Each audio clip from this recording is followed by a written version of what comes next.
ಇನ್ನು ಸಚಿವ ನಾಗೇಂದ್ರ ರಾಜೀನಾಮೆಗೆ ವಿಪಕ್ಷಗಳು ಪಟ್ಟಣ ಹಿಡಿದಿದ್ದಾವೆ. ಬಿಜೆಪಿ ಪ್ರತಿಭಟನೆಗೆ ಕಾಂಗ್ರೆಸ್ ಕೌಂಟರ್ ಪೋಸ್ಟರ್ನ ಬಿಡುಗಡೆ ಮಾಡಿದೆ. 4 ದಿನಗಳಿಂದ ಕಲಾಪ ನಡೆಸಲು ವಿಪಕ್ಷಗಳಿಂದ ಅಡ್ಡಿ ಆಗ್ತಾ ಇದೆ ಅನ್ನುವಂಥ ಒಂದು ಪೋಸ್ಟರ್ನ ಬಿಡುಗಡೆ ಮಾಡಿದೆ.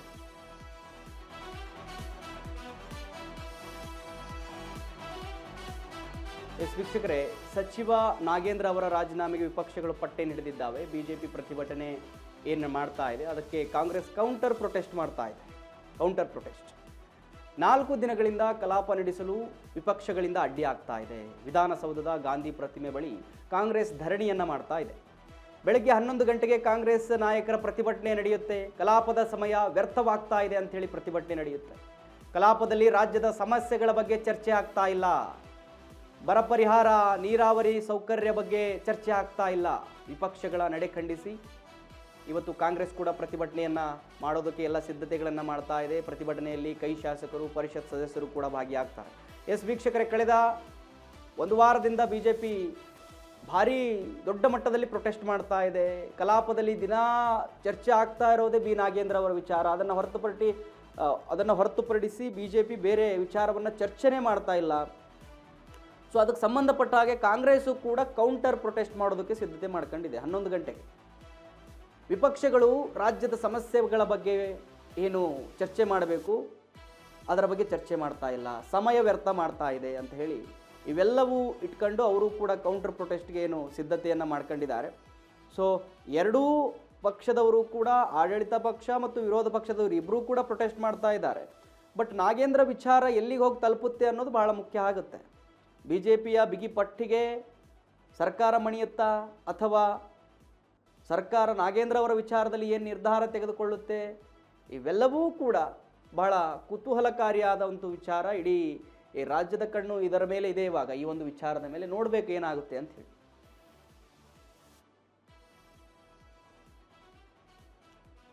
ಹೆಚ್ಚಿನ ಮಾಹಿತಿ ಕೊಡೋದಕ್ಕೆ ನನಗೆ ನ್ಯೂಸ್ ಡೆಸ್ಕ್ನಿಂದ ನೇರ ಸಂಪರ್ಕದಲ್ಲಿ ಸಿಗ್ತಾ ಇದ್ದಾರೆ ಜೋಯಲ್. ಜೋಯಲ್, ನೋಡಿ, ಇವಾಗ ಕಳೆದ ಒಂದು ವಾರದಿಂದ ಅಂತೂ ಮಾತ್ರ ಇದು ಭಾರಿ ದೊಡ್ಡ ಮಟ್ಟದಲ್ಲಿ ಚರ್ಚೆ ಆಗ್ತಾ ಇದೆ, ಸಣ್ಣ ಮಟ್ಟದಲ್ಲ. ಅದನ್ನು ವಿಚಾರ ಬಿಟ್ಟು ಬೇರೆ ಯಾವ ವಿಚಾರವೂ ಬಿಜೆಪಿ ಕಲಾಪದಲ್ಲಿ ಚರ್ಚೆನೇ ಮಾಡ್ತಾ ಇಲ್ಲ. ಸೊ ಅದಕ್ಕೆ ಸಂಬಂಧಪಟ್ಟ ಹಾಗೆ ಈಗ ಕಾಂಗ್ರೆಸ್ ಕೂಡ ಇನ್ನು ಕೌಂಟರ್ ಪ್ರೊಟೆಸ್ಟ್ ಮಾಡೋದಕ್ಕೆ ಸಿದ್ಧತೆ ಮಾಡ್ಕೊಂಡಿದೆ. ಏನಿದೆ ಹೆಚ್ಚಿನ ಮಾಹಿತಿ ಕೊಡೋದಾದ್ರೆ? ಮಹಾದೇವ್, ಕಳೆದ 4 ದಿನಗಳಿಂದ ಸತತವಾಗಿ ಬಿಜೆಪಿ ಒಂದು ದೊಡ್ಡ ಮಟ್ಟದಲ್ಲಿ ಪ್ರತಿಭಟನೆಯನ್ನು ಮಾಡ್ತಾ ಇರುವಂಥದ್ದು. ಇಲ್ಲಿ ಸಚಿವ ನಾಗೇಂದ್ರ ಅವರ ರಾಜೀನಾಮೆಯನ್ನ ಏನು ಆಗ್ರಹಿಸಿ, ಸಚಿವ ನಾಗೇಂದ್ರ ಅವರು ರಾಜೀನಾಮೆ ಕೊಡಲೇಬೇಕು ಅಂತೇಳಿ ದೊಡ್ಡ ಮಟ್ಟದಲ್ಲಿ ಒತ್ತಾಯ ಕೇಳಿ ಬರ್ತಾ ಇದೆ. ಆದರೆ ಇದಕ್ಕೆ ಆಡಳಿತ ಪಕ್ಷವಾಗಿರುವಂತಹ ಕಾಂಗ್ರೆಸ್ ಮಣಿತಾ ಇಲ್ಲ. ಹೀಗಾಗಿ ಮೊದಲ 2 ದಿನಗಳನ್ನು ಹೊರತುಪಡಿಸಿದ್ರೆ 3ನೇ ದಿನ, 4, 5 ಹಾಗೂ 6ನೇ ದಿನ 4 ದಿನಗಳ ಸತತ ಏನು ಈ ಒಂದು ಕಲಾಪದ ಸಮಯ ವ್ಯರ್ಥವಾಗಿರುವಂಥದ್ದು. ಹಾಗೆ ಇವತ್ತು 5ನೇ ದಿನ, ಸತತ 5ನೇ ದಿನಕ್ಕೆ ಇದು ಕಾಲಿಟ್ಟಿರುವಂಥದ್ದು. ಒಂದು ಕಡೆ ರಾಜ್ಯದ ಜನರ ಸಾಕಷ್ಟು ಸಮಸ್ಯೆಗಳಿದೆ. ಜ್ವಲಂತ ಸಮಸ್ಯೆಗಳನ್ನು ಎದುರುಗಡೆ ಇಟ್ಟುಕೊಂಡು ಇಲ್ಲಿ ರಾಜಕೀಯ ಮಾಡಲಾಗ್ತಿದೆಯಾ ಅನ್ನುವಂಥ ಪ್ರಶ್ನೆಗಳು ಕೂಡ ನಮ್ಮ ಮುಂದೆ ಬರುತ್ತೆ. ಯಾಕೆಂತಂದರೆ ಒಂದು ಕಡೆ ವಿಪಕ್ಷವಾಗಿರುವಂಥ ಬಿಜೆಪಿ ಹಾಗೂ JDS ನಾಗೇಂದ್ರ ಅವರ ಒಬ್ಬ ಸಚಿವರ ಏನು ರಾಜೀನಾಮೆಗೆ ಆಗ್ರಹಿಸಿ ಇಷ್ಟೊಂದು ಸಮಸ್ಯೆಗಳನ್ನು ಬದಿಗಿಟ್ಟು ಯಾವುದೋ ಒಂದು ರೀತಿಯಲ್ಲಿ ಹಠಮಾರಿ ಧೋರಣೆಯನ್ನು ತೋರಿಸ್ತಾ ಇದೆ. ಅದೇ ರೀತಿ ರಾಜ್ಯ ಸರ್ಕಾರವಾಗಿರುವಂಥ ಕಾಂಗ್ರೆಸ್ ಕೂಡ ತನ್ನ ಧೋರಣೆಯನ್ನು, ಅಂದರೆ ಇಲ್ಲಿ ಸಚಿವರಾಗಿ ನಾಗೇಂದ್ರ ಅವರನ್ನು ಮರು ನೇಮಕ ಮಾಡಿರುವಂಥ ವಿಚಾರವನ್ನು ಮತ್ತೆ ಸಮರ್ಥನೆ ಮಾಡ್ಕೊಳ್ತಾ ಇರುವಂಥದ್ದು.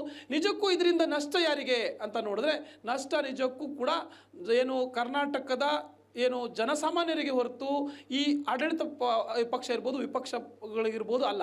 ಅದನ್ನು ಮೊದಲು ನೋಡಬೇಕಾಗದ್ದು ಆಗಿರುವಂಥ ವಿಚಾರ. ಹೀಗಾಗಿ ಇವತ್ತಿನ ವಿಚಾರಕ್ಕೆ ಬರೋದಾದರೆ, ಇವತ್ತು ಕಾಂಗ್ರೆಸ್ ಒಂದು ಕಡೆ ಕೌಂಟರ್ ಏನು ಪ್ರತಿಭಟನೆ ಮಾಡ್ತಾ ಇದೆ, ಇನ್ನೊಂದು ಕಡೆ ಬಿಜೆಪಿ ಮೊದಲನೇದಾಗಿ 4 ದಿನಗಳ ಸತತ ಏನು ಪ್ರತಿಭಟನೆಯನ್ನು ಮೇನ್ ಮಾಡ್ಕೊಂಡು ಬಂತು. ಇವತ್ತು 5ನೇ ದಿನಕ್ಕೆ ಪ್ರತಿಭಟನೆ ಮುಂದುವರೆದಿರುವಂಥದ್ದು. ನಾಗೇಂದ್ರ ಅವರು ರಾಜೀನಾಮೆ ನೀಡಲೇಬೇಕು ಅಂತ ಹೇಳಿ ಏನು ವಾಲ್ಮೀಕಿ ನಿಗಮದಲ್ಲಿ 187 ಕೋಟಿ ರೂಪಾಯಿಗಳ ಹಗರಣ ನಡೆದಿದೆ ಅನ್ನುವಂಥ ವಿಚಾರಕ್ಕೆ ಇವತ್ತು ಶಾಸಕರ ಭವನದ ಎದುರುಗಡೆ ಇರುವಂತಹ ಮಹರ್ಷಿ ವಾಲ್ಮೀಕಿ ಅವರ ಪ್ರತಿಮೆ ಬಳಿ ಅವರು ಧರಣಿಯನ್ನು ನಡೆಸೋಕೆ ರೆಡಿಯಾಗಿದ್ದಾರೆ. ಬಿಜೆಪಿಯ ಏನು ರಾಜ್ಯಾಧ್ಯಕ್ಷರಾಗಿರುವಂಥ ವಿಜಯೇಂದ್ರ, ಹಾಗೆಯೇ ಆರ್ ಅಶೋಕ್, ಹಾಗೆಯೇ ಪರಿಷತ್ತು ವಿಪಕ್ಷ ನಾಯಕರಾಗಿರುವಂಥ ಚಲವಾದಿ ನಾರಾಯಣ ಸ್ವಾಮಿ ಅವರ ನೇತೃತ್ವದಲ್ಲಿ ಈ ಒಂದು ಏನು ಧರಣಿ ನಡೆಯುತ್ತೆ, ಅಲ್ಲಿಂದ ಏನು ಒಂದು ಪ್ರತಿಭಟನೆ ನಡೆಯುವಂಥದ್ದು, ಹಾಗೆಯೇ ಅಲ್ಲಿಂದ ಈ ಒಂದು ಮೆರವಣಿಗೆ, ಆ ಒಂದು ಪಾದಯಾತ್ರೆ ಏನಿದೆ ಅದು ವಿಧಾನಸೌಧಕ್ಕೆ ಬರುವಂಥದ್ದು, ಅಲ್ಲಿಂದ ಏನು ಕೆಲವೇ ಏನು ಮೀಟರ್ಗಳ ದೂರದಲ್ಲಿರುವಂಥ ವಿಧಾನಸೌಧಕ್ಕೆ ಬರುವಂಥದ್ದು.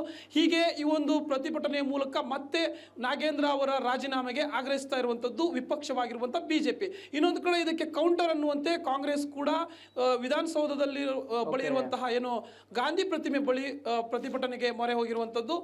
ವಿಪಕ್ಷಗಳು ಕಲಾಪದ ಸಮಯವನ್ನು ವ್ಯರ್ಥ ಮಾಡ್ತಾ ಇದ್ದಾವೆ, ಸತತ 4 ದಿನಗಳಿಂದ ವ್ಯರ್ಥ ಮಾಡಿವೆ. ಹೀಗಾಗಿ ಏನು ಹೆಚ್ಚಿನ ಚರ್ಚೆ ಆಗ್ತಿಲ್ಲ, ಜನರ ಸಮಸ್ಯೆಗಳ ಬಗ್ಗೆ ಚರ್ಚೆ ಆಗ್ತಾ ಇಲ್ಲ. ನಿಜಕ್ಕೂ ಕೂಡ ಬಿಜೆಪಿ ಅಥವಾ ಯಾವುದೇ ವಿಪಕ್ಷಗಳಿರ್ಬೋದು ಪ್ರಶ್ನೆಯನ್ನು ಮಾಡಬೇಕು, ಜನರ ಸಮಸ್ಯೆಗಳ ಬಗ್ಗೆ ಉತ್ತರವನ್ನು ಪಡ್ಕೊಳ್ಬೇಕು ಸರ್ಕಾರದಿಂದ. ಆದರೆ ಇಲ್ಲಿ ಉಲ್ಟಾ ಆಗ್ತಾ ಇದೆ. ನಾವು ಚರ್ಚೆಗೆ ರೆಡಿ ಇದ್ದೀವಿ, ನಾವು ಚರ್ಚೆಗೆ ಏನು ತಯಾರಿದ್ದೀವಿ, ಆದರೆ ವಿಪಕ್ಷವಾಗಿರುವಂಥ ಬಿಜೆಪಿ JDS ಚರ್ಚೆಗೆ ಬರ್ತಾ ಇಲ್ಲ ಅಂತೇಳಿ ಕಾಂಗ್ರೆಸ್ ಹೇಳ್ತಾ ಇರುವಂಥದ್ದು. ಇನ್ನೊಂದು ಕಡೆ ನಾಗೇಂದ್ರ ಅವರನ್ನು ಸಮರ್ಥಿಸಿಕೊಂಡು ಕೂಡ, ಅಂದರೆ ನಾಗೇಂದ್ರ ಅವರನ್ನು ನಾವು ಸಚಿವರನ್ನಾಗಿ ಮಾಡಿರುವಂಥದ್ದು ಸರಿ ಇದೆ, ಅವರನ್ನು ನಾವು ಯಾವುದೇ ಕಾರಣಕ್ಕೂ ಕೆಳಗಿಳಿಸಲ್ಲ, ಆದಷ್ಟು ಬೇಗ ಈ ವಿಚಾರವನ್ನು ಬದಿಗಿಟ್ಟು ಚರ್ಚೆಗೆ ಬನ್ನಿ ಅನ್ನುವಂತೆ ಈಗ ಕಾಂಗ್ರೆಸ್, ಆಡಳಿತ ಪಕ್ಷ ಕಾಂಗ್ರೆಸ್ ಕೂಡ ಈ ಒಂದು ವಿಚಾರಕ್ಕೆ ಇವತ್ತು ಒಂದು ಪ್ರತಿಭಟನೆಗೆ ಮುಂದಾಗಿರುವಂಥದ್ದು. ಗಾಂಧಿ ಪ್ರತಿಮೆ ಬಳಿ ಕಾಂಗ್ರೆಸ್ನ ಶಾಸಕರುಗಳು ಹಾಗೆಯೇ ಪರಿಷತ್ ಸದಸ್ಯರುಗಳು ಭಾಗಿಯಾಗ್ತಾರೆ. ಇನ್ನೇನು ಕೆಲವೇ ನಿಮಿಷಗಳಲ್ಲಿ ಈ ಒಂದು ಪ್ರತಿಭಟನೆ, ಎರಡು ಏನು ವಿಪಕ್ಷವಾಗಿರುವಂತಹ ಬಿಜೆಪಿ ಹಾಗೆಯೇ ಆಡಳಿತ ಪಕ್ಷವಾಗಿರುವಂತಹ ಕಾಂಗ್ರೆಸ್, ಎರಡು ಪ್ರತಿಭಟನೆಗಳು ಕೂಡ ವಿಧಾನಸೌಧದಲ್ಲಿ ನಡೆಯಲಿದೆ. ಥ್ಯಾಂಕ್ ಯು ಜೋಯಲ್ ನಿಮ್ಮೆಲ್ಲ ಮಾಹಿತಿಗಾಗಿ. ಎಸ್ ವೀಕ್ಷಕರೇ, ಇವಾಗ ಎರಡೂ ಪಕ್ಷಗಳು ಕೂಡ, ಪ್ರತಿಪಕ್ಷ ಮತ್ತು ಆಡಳಿತ ಪಕ್ಷ ಎರಡೂ ಕೂಡ ಪ್ರತಿಭಟನೆಗೆ ಸಿದ್ಧವನ್ನು ಮಾಡ್ಕೊಂಡಿದ್ದಾವೆ. ನಾವು ಚರ್ಚೆಗೆ ಸಿದ್ಧ ಇದ್ದೀವಿ ಬನ್ನಿ ಅಂತ ಹೇಳಿದ್ರೆ ಅವ್ರು ಬರ್ತಾ ಇಲ್ಲ ಅಂತ ಹೇಳಿ ಕಾಂಗ್ರೆಸ್ ಮಾಡ್ತಾ ಇದೆ.